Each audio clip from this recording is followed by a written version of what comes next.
invest, the higher the stress. And I've been on a mission, working till there's nothing left. They call me one-sided, can only make the conscious music. I'm well-versed, same niggas should check the contribution. Spearhead of the movement, I'm pointing the way I do this. Relying on the empire, I bet I feel like Lucius. Only few question what I'm doing. Let's take the show on the road, nigga, let's start getting to it. I came a long way from the continental breakfast. I'm more mature now, I treat my exes like a lesson. I can't shake where I draw from like I'm meant to sketching. It's feel like 5 a.m. LA Mad Lion sessions. I feel like there was like PTSD. Like, I think people don't really think about that, but when artists start like killing themselves or overdosing on drugs because they're not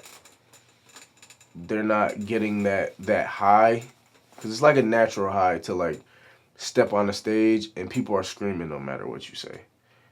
That's like the greatest feeling in the world. You can say bullshit and these people are going, this is crazy, oh my God, and they're dapping you up and shit, and it's like, damn. So then when you come back home and that's not your reality no more, it's like, damn, I'm kind of fucked up because I don't have to try. My lifestyle isn't, I'm living out of my suitcase. I gotta go from this hotel to this hotel. I gotta drive 5 hours today. It's like now it's like slow. So I was a little lost. I didn't really know what to do with myself. I drank a lot to like kind of like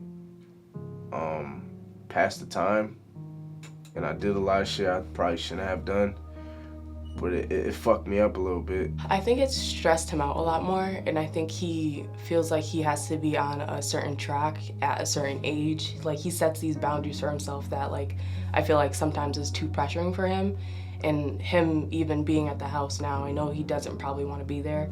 A couple of the things that he had to do to overcome those struggles was basically, you know, why he is where he's at today. You know, why he could have all of us in the room and pretty much be the maestro in a sense. Like, and you know, he doesn't have to do it alone, but when you have to do it alone, that's what you feel like you have to do, and you go for it. It's like one-track mindedness. So fear of commitment, fear of getting attached. So speaking volumes the speakers couldn't match. There's joy in the cries and pain in the laughs. Red bottom heels, the jeans cuffing the ass. You got her super wet like she jumping out of the bath. Catch her on a bad day, you probably feel a wrath. She got her own, never broke, never keep a cash. Beautiful. Maybe it's for the reasons why I don't have what I want. Maybe one day I'll understand it all, but for now, what are you willing to give up in order to get? I'm gonna give you the story. Is that young man your brother? Yes, sir. We didn't charge him with anything. Just get him and go. Okay, I can do that.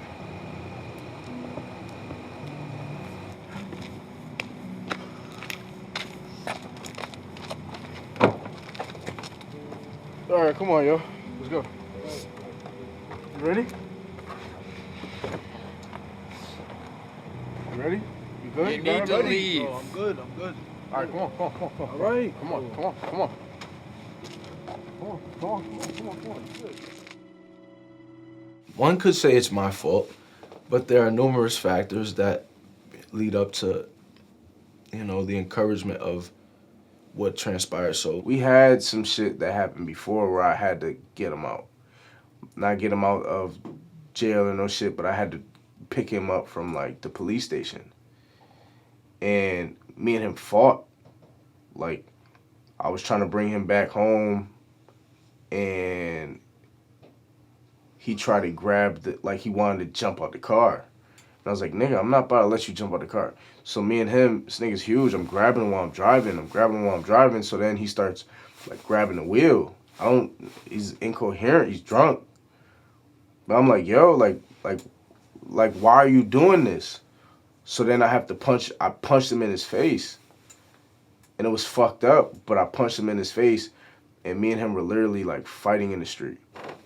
We fought, and like, we fucked up my uncle's car, and like, we fought for the first time in a long time. So physically, and I'm like, all right, like, get out the car, and I'm drunk. So like, whatever, we walk home. I walk home, as a matter of fact. He tells me, you're walking home. And it was freezing like last night. It was cold like that. I'm like, all right. And then I'm walking home, and like, then he pulls up on me and he's like, get in. And I'm like, nah, like, it's at this point, like, I'm already home. Like, you already made your choice. So we had it out in that moment. I'm trying to do the best I can to get him out of a situation, because nothing was gonna happen to him. He was good. He was in the clear. He starts bumping into me while we're walking, bumping into me. I'm like, yo, like, relax. Like, we're good. Like, nigga, we're getting out of here. Nigga pushed me in the street. Now I gotta, like, grab him, like, yo, like, fucking chill. Like, what are you doing right now? Hey, Let's go, man. guys, cut that shit out. Yeah, fuck you, too. Who the fuck are you? Cut the... Yo, don't fucking touch Calm me, the bro. fuck down Yeah, and get out right, of here. don't fucking touch me. Everything is fine. I am gonna tase you. Hey, don't tase my brother. You're good. You don't gotta tase him. Like, not again. Like, how? Like, I feel like I just lived this. And then, like, I called my mom, called my brother. It just all seemed too familiar. It didn't make enough sense to me. It was like, how can this happen in the same spot 2 times in a row like this? Gotta calm down. Wait, what's going on? What's going on? You don't tase him? Fuck you. Yeah, right. God, Fucking pig. it's just cuff him. Just cuff him. They got my brother, you know, they got him pretty much in handcuffs. And I told the officer, I said, listen, that's fine. He's not listening. Arrest him. That's cool. Take him to the station. Do what you gotta do. But don't tase him. Cause I can't control it. It's out of my control. So y'all gotta do what y'all gotta do. Do what you gotta do. But don't tase my brother. They put him in handcuffs. He's over there. Me and my mom, I'm like, okay, they got him in handcuffs. And me and my mom are trying to leave. One of the officers with the sergeant was like, oh, you can't leave. You're being detained. We're leaving. Detained? You're being We're detained. leaving. We're not staying here. Arrest him. Arrest him. At this point, there's about 7, 8, probably 10 officers there. All way. Nobody's bleeding. Why are we being detained? Domestic violence, we have to check. You checked it out. Now we're good. Let us leave. No, you guys have to stay here. So now we stay.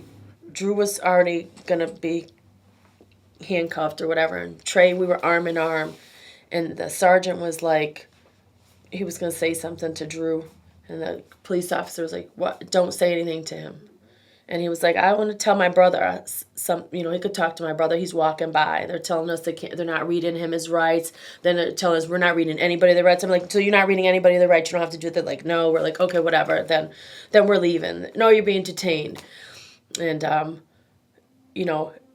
even though like the situation wasn't good for Trey because he didn't deserve that, he still is trying to look out for his brother to say, like, don't worry, like, we're gonna be there. So the sergeant was like, "I don't know why you're still talking to him, just arrest him." And I was like, I was holding on to him, and he was like, "You need to let him go or you're gonna go to jail too." And I was like, no. And then Trey said, "Mom, just let me go."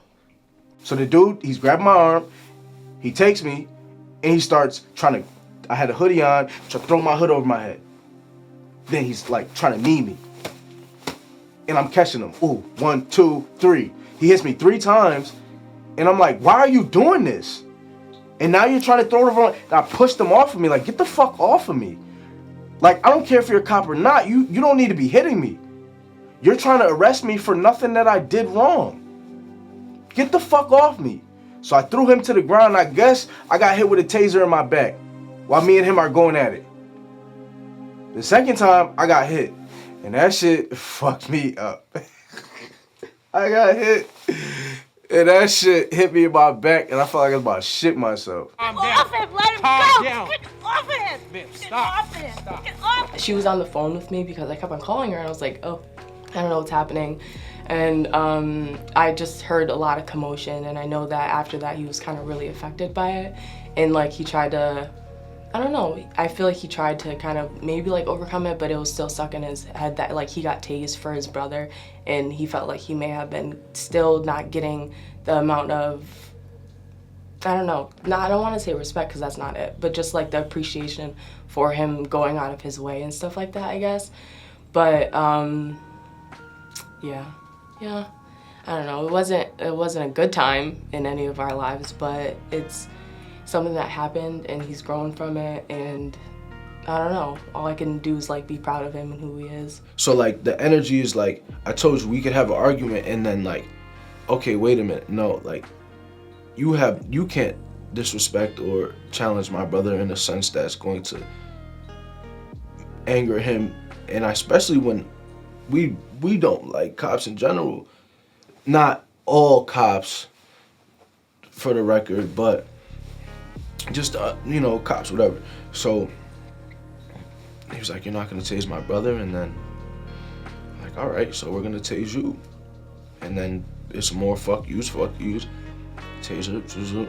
And the worst part was actually, the actual jail cell.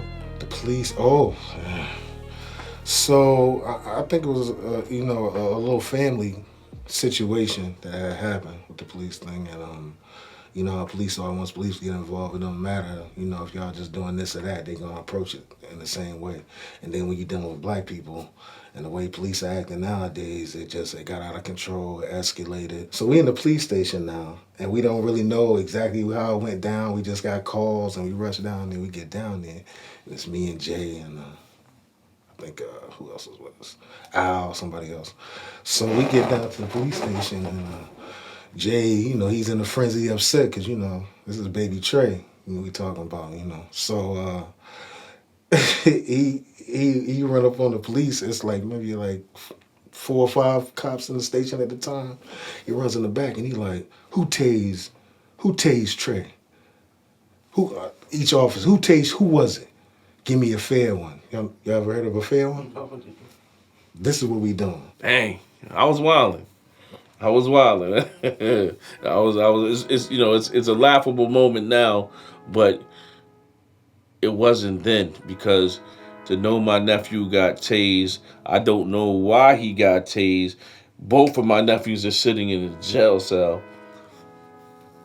My sister's come down here, she's crying, and to know how they treated them.